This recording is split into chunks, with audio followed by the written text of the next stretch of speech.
रात का समय था। पहाड़ों के बीच बर्फीली हवा इतनी तेज चल रही थी कि मानो पूरी घाटी कराह रही हो। अचानक चीनी सैनिकों के एक दल को पहाड़ी की चोटी पर हलचल दिखाई दी। अंधेरे में उन्हें बार बार गोलियों की चमक दिख रही थी। यह कैसे हो सकता है? एक चीनी अधिकारी हैरान था। उनके सामने भारतीय सेना की एक छोटी चौकी थी। जानकारी के अनुसार वहां मुश्किल से कुछ सैनिक होने चाहिए थे, लेकिन पिछले 2 दिनों से उस चौकी से लगातार गोलियां चल रही थीं, अलग अलग दिशाओं से। चीनी सेना ने कई बार हमला किया। हर बार उन्हें भारी प्रतिरोध मिला। उनके कई सैनिक मारे गए। तीसरे दिन जब वे सावधानी से आगे बढ़े और चौकी पर कब्जा किया, तो जो दृश्य उनके सामने था उसने उन्हें भी स्तब्ध कर दिया। पूरी पहाड़ी पर सिर्फ एक भारतीय सैनिक का शव पड़ा था, लेकिन उसके आसपास 3 अलग अलग मशीन गनों के खाली मैगजीन पड़े थे। कई जगहों पर अलग अलग पोजीशन से फायरिंग के निशान थे, और उस सैनिक का नाम था जसवंत सिंह रावत। यही वह कहानी है, एक ऐसे सैनिक की कहानी जिसने अकेले दुश्मन की पूरी टुकड़ी को 2 दिन तक रोके रखा। यह सिर्फ एक युद्ध कथा नहीं है, यह साहस, कर्तव्य और बलिदान की ऐसी दास्तान है जिसे सुनकर आज भी रोंगटे खड़े हो जाते हैं। साल था 1962। भारत और चीन के बीच सीमा विवाद धीरे धीरे तनाव में बदल चुका था। हिमालय की ऊंची पहाड़ियों में दोनों देशों की सेनाएं आमने सामने खड़ी थी। ये इलाका था अरुणाचल प्रदेश का तवांग क्षेत्र। ऊंचे बर्फीले पहाड़, खतरनाक घाटियां और बेहद कठिन मौसम। इन पहाड़ियों में लड़ना किसी भी सेना के लिए आसान नहीं था। लेकिन अक्टूबर 1962 में चीन ने अचानक बड़े पैमाने पर हमला शुरू कर दिया। भारतीय सेना के पास सीमित संसाधन थे। सैनिकों के पास पर्याप्त हथियार भी नहीं थे, लेकिन उनके पास एक चीज थी, देश के लिए मर मिटने का जज्बा। इसी जज्बे के साथ भारतीय सैनिक सीमा पर डटे हुए थे। इनमें से ही एक जवान था, राइफलमैन जसवंत सिंह रावत। जसवंत सिंह का जन्म उत्तराखंड के एक साधारण परिवार में हुआ था। पहाड़ों में पले बढ़े जसवंत बचपन से ही मजबूत और साहसी थे। उनके पिता किसान थे। घर में साधारण जीवन था, लेकिन देशभक्ति का भाव बहुत गहरा था।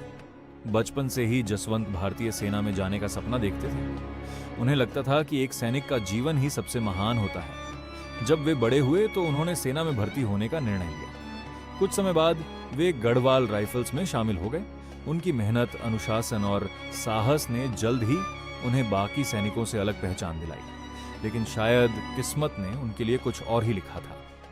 1962 का युद्ध शुरू हो चुका था और जसवंत सिंह की पोस्टिंग हो चुकी थी नूरानांग क्षेत्र में। यह इलाका बेहद रणनीतिक था। अगर चीन यहां से आगे बढ़ जाता तो तवांग की दिशा में रास्ता खुल जाता। इसलिए भारतीय सेना ने यहां छोटी छोटी चौकियां बना रखी थी। जसवंत सिंह की चौकी भी उन्हीं में से एक थी। लेकिन चीन की सेना संख्या में बहुत बड़ी थी। वे भारी हथियारों के साथ आगे बढ़ रहे थे। 18 नवंबर 1962 की सुबह चीनी सेना ने नूरानांग क्षेत्र पर हमला शुरू कर दिया। तोपों की आवाज से पूरी घाटी गूंज उठी। गोलियां चारों तरफ बरसने लगी। भारतीय सैनिकों ने तुरंत जवाबी कार्रवाई शुरू की। इस लड़ाई में भारतीय सेना के कई जवान वीरता से लड़े, लेकिन हालात बेहद कठिन थे। चीनी सेना लगातार आगे बढ़ रही थी। इसी बीच एक चीनी मशीन गन पोस्ट भारतीय सैनिकों के लिए सबसे बड़ी समस्या बन गई। वह मशीन गन लगातार गोलियां बरसा रही थी, जिसकी वजह से भारतीय सैनिक आगे नहीं बढ़ पा रहे थे। तभी जसवंत सिंह ने एक साहसी निर्णय लिया।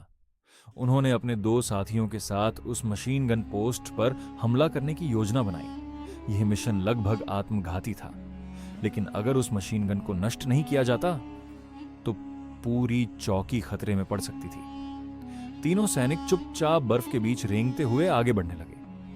दुश्मन की पोस्ट करीब थी, लेकिन वहां तक पहुंचना बेहद जोखिम भरा था। हर पल मौत सामने खड़ी थी, लेकिन जसवंत सिंह और उनके साथियों ने हिम्मत नहीं हारी। आखिरकार वे चीनी पोस्ट के पास पहुंच गए। अचानक उन्होंने हमला कर दिया। तेज गोलियों की बौछार हुई और कुछ ही मिनटों में उन्होंने उस मशीन गन पोस्ट को खत्म कर दिया। यह एक बड़ी सफलता थी, लेकिन इस संघर्ष में उनके दोनों साथी शहीद हो गए। अब जसवंत सिंह अकेले रह गए थे, लेकिन लड़ाई अब भी खत्म नहीं हुई थी। चीनी सेना ने दोबारा हमला शुरू कर दिया। भारतीय चौकी पर सैनिकों की संख्या बहुत कम थी। हालात धीरे धीरे और गंभीर होते जा रहे थे। तभी जसवंत सिंह ने एक ऐसा निर्णय लिया जिसने उन्हें इतिहास में अमर कर दिया। उन्होंने तय किया कि चाहे जो हो जाए वे इस चौकी को छोड़कर पीछे नहीं हटेंगे। कहा जाता है कि स्थानीय मोनपा समुदाय की 2 लड़कियों सेला और मीरा ने भी उनकी मदद की। वे उन्हें खाना और गोला बारूद पहुंचाती रही। अब जसवंत सिंह ने एक अनोखी रणनीति अपनाई। उन्होंने पहाड़ी के अलग अलग हिस्सों में 3 मशीन गन लगा दी। फिर वे एक पोजीशन से फायरिंग करते, फिर तुरंत दूसरी जगह जाकर गोलियां चलाते। दुश्मन को ऐसा लगता कि वहां कई सैनिक मौजूद हैं। चीनी सेना बार बार हमला करती और हर बार उन्हें जवाबी फायरिंग मिलती। घंटे बीतते गए, फिर एक पूरा दिन, लेकिन फायरिंग बंद नहीं हुई। चीनी सैनिक हैरान थे। उन्हें समझ नहीं आ रहा था कि इतने कम सैनिक होने के बावजूद भारतीय चौकी इतनी मजबूती से कैसे लड़ रही है। उन्होंने और बड़ी टुकड़ी भेजी, लेकिन जसवंत सिंह लगातार लड़ते रहे। ठंडी हवा, भूख, थकान, लेकिन उनका हौसला नहीं टूटा। वे बार बार अपनी पोजीशन बदलते और दुश्मन पर हमला करते। कहा जाता है कि इस दौरान उन्होंने दर्जनों चीनी सैनिकों को मार गिराया। अब चीनी सेना को शक होने लगा कि कुछ गड़बड़ है। उन्होंने चारों तरफ से घेराबंदी शुरू कर दी, लेकिन फिर भी फायरिंग जारी रही। दूसरा दिन भी गुजर गया। एक अकेला सैनिक 2 दिन तक पूरी सेना को रोके हुए था। आखिरकार एक चीनी जासूस को सच्चाई का पता चल गया। उसे पता चला कि वहां बहुत कम सैनिक हैं, शायद सिर्फ एक। अब चीनी सेना ने अंतिम हमला करने का फैसला किया।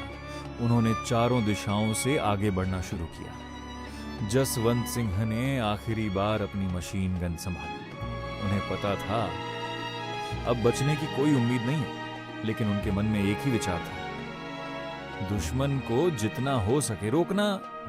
उन्होंने आखिरी दम तक गोलियां चलाईं। आखिरकार चीनी सैनिक उस चौकी तक पहुंच गए। जब लड़ाई खत्म हुई तो वहां सिर्फ एक सैनिक का शरीर मिला। वह था राइफलमैन जसवंत सिंह रावत। लेकिन उस जगह का दृश्य देखकर चीनी सैनिक भी स्तब्ध रहे। चारों तरफ खाली कारतूस पड़े थे। 3 अलग अलग मशीन गनों के निशान थे और कई जगहों से फायरिंग के प्रमाण थे। उन्हें समझ आ गया कि इतने समय से जो प्रतिरोध मिल रहा था वह एक ही सैनिक दे रहा था। यह साहस देखकर चीनी सेना भी प्रभावित हो गई। कहा जाता है कि उन्होंने जसवंत सिंह के सम्मान में उनका सिर काटकर अपने साथ ले जाने के बजाय सम्मानपूर्वक उनके शरीर को वहीं छोड़ दिया। बाद में भारतीय सेना ने उन्हें पूरे सैन्य सम्मान के साथ विदाई दी। जसवंत सिंह रावत को मरणोपरांत महावीर चक्र से सम्मानित किया गया। लेकिन उनकी कहानी यहीं खत्म नहीं होती। आज भी अरुणाचल प्रदेश में एक जगह है, जसवंतगढ़। ये वही स्थान है जहां उनकी याद में एक स्मारक बनाया गया है। भारतीय सेना आज भी उन्हें केवल एक शहीद नहीं मानती, बल्कि एक जीवित सैनिक की तरह सम्मान देती है। उनके नाम से एक कमरा बनाया गया है। हर दिन वहां उनका बिस्तर लगाया जाता है, उनकी वर्दी रखी जाती है और भोजन भी परोसा जाता है, मानो वे आज भी ड्यूटी पर मौजूद हैं। सैनिक कहते हैं जसवंत सिंह रावत आज भी उस सीमा की रक्षा कर रहे हैं। उनकी कहानी सुनकर हर भारतीय सैनिक के भीतर एक नया साहस जाग उठता है। यह सिर्फ एक युद्ध की घटना नहीं है, यह उस भावना का प्रतीक है जिसे हम कहते हैं देशभक्ति। जब एक सैनिक सीमा पर खड़ा होता है तो उसके सामने सिर्फ दुश्मन नहीं होता, उसके सामने होता है उसका परिवार, उसका गांव, उसका देश। जसवंत सिंह रावत ने उस दिन जो किया वह केवल एक सैनिक का कर्तव्य नहीं था, वह एक ऐसी मिसाल थी जो आने वाली पीढ़ियों को हमेशा प्रेरित करती रहेगी।